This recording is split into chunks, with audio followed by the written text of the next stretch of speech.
In today's live stream, I want to talk about yin and yang. Yin and yang are very fantastic topic. I found Western people also love it and know that. I also found many people have some wrong perspective about yin and yang. First, I have a question. For yin and yang, are they the same thing? You may say, no, they are the opposite things. How could they are the same thing? This is the first error I really want to correct it. So I explain to you. How could yin and yang become? In the origin of the universe, there's only one thing: energy.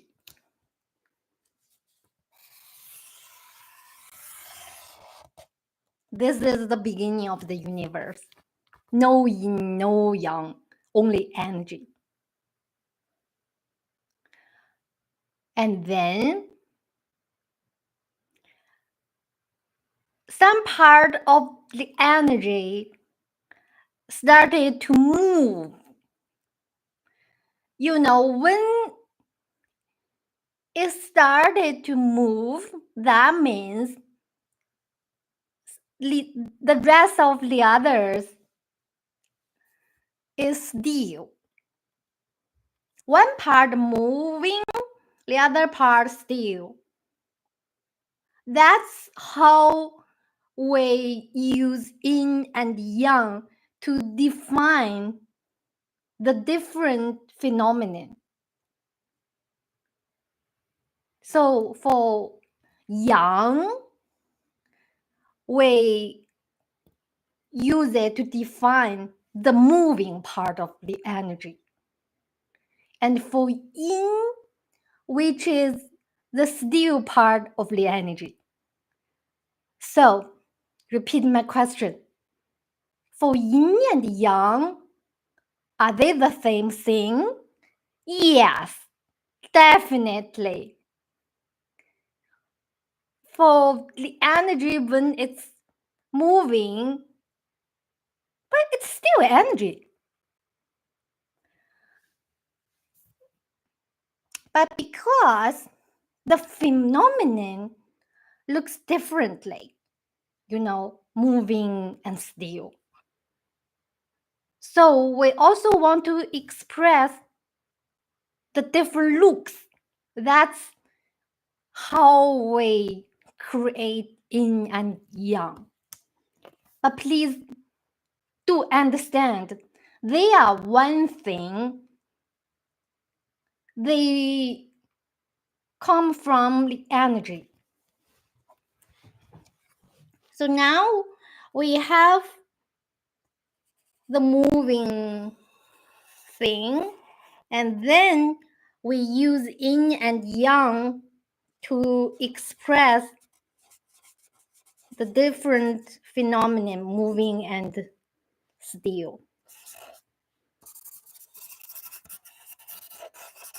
But they are one thing. They are just energy.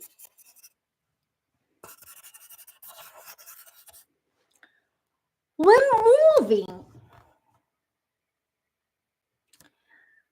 moving leads to changing, leads to transforming. That's how step by step the energy transform to different looks. But still remember, they come from energy.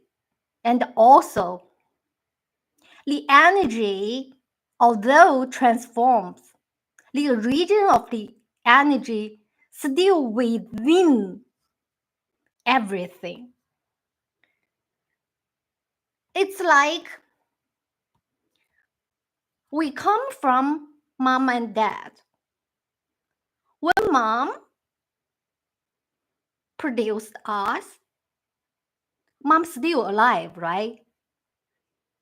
That's how the energy, like, okay, get to baby, yin and yang, but the mother still alive, and the mother's information stays inside of the two babies. If you can understand like this. So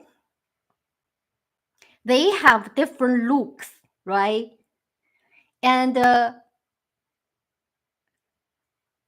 now another question.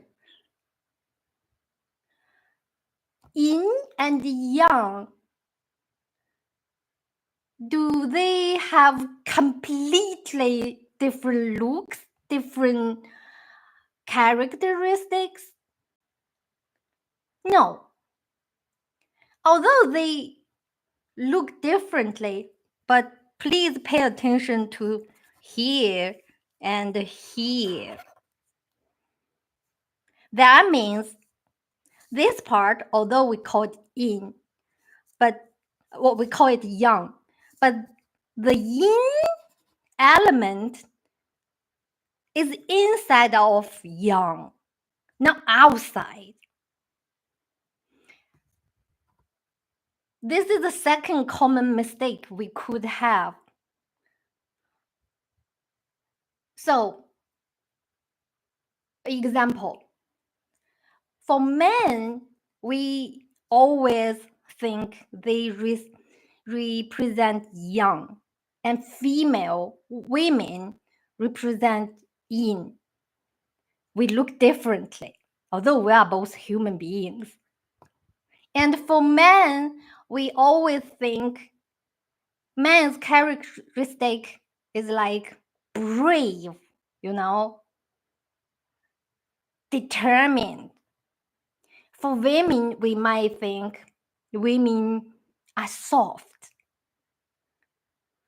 But that doesn't mean women only have soft characteristic. Actually, women also have brave, determined, these characteristics inside, not outside, not just that one belongs to men.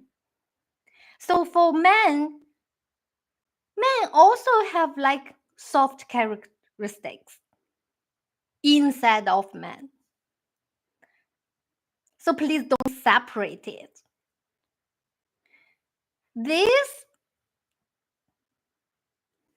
thing, yin and yang, can be used to describe everything, because everything is from yin and yang, constantly changing and transforming. So we can use it.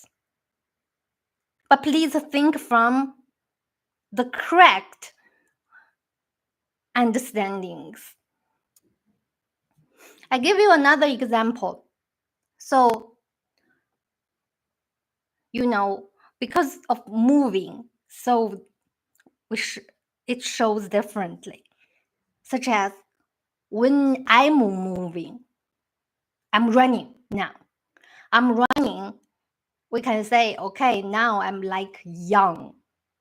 But when I'm running, do I have some still part? Yes. Such as my mind. When I'm running, I clear up my mind. My mind is still. So you see?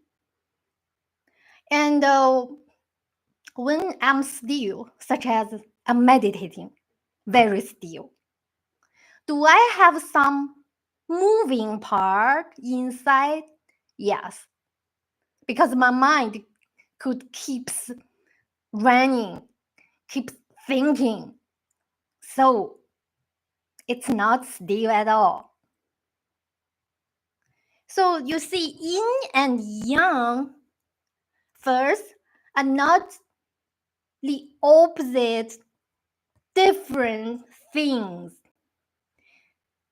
It's better we take it as different looks, but the essence is the same.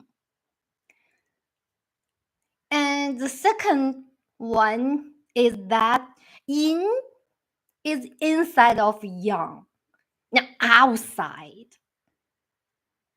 And yang is inside of yin as well. So please use it in your daily lives to perceive things correctly. I'm mindfulness coach Ella. Thank you for your watching. See you tomorrow.